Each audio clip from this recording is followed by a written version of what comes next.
காப்பாத்தம்மா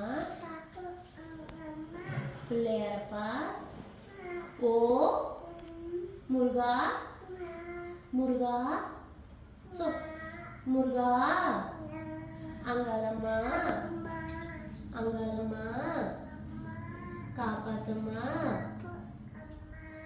அங்காளம்மா அங்காளம்மா அங்காளம்மா அங்காளம்மா அங்காளம்மா காப்பாத்தம்மா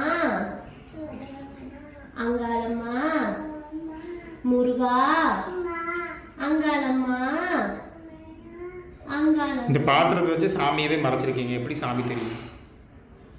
அது எடுக்கிறதுக்கு நீங்க தான் சொல்லணும். சரி ஃபர்ஸ்ட்ல இருந்து எடு. இதுக்கா அங்காளம்மா அங்காளம்மா காப்பாத்து அங்காளம்மா அங்காளம்மா நீ சொல்ல சாமி பேசு அங்காளம்மா அங்காளம்மா அங்காளம்மா அங்காளம்மா அங்காளம்மா தொட்டு கும்பிடு சாமியை தொட்டு கும்பிடு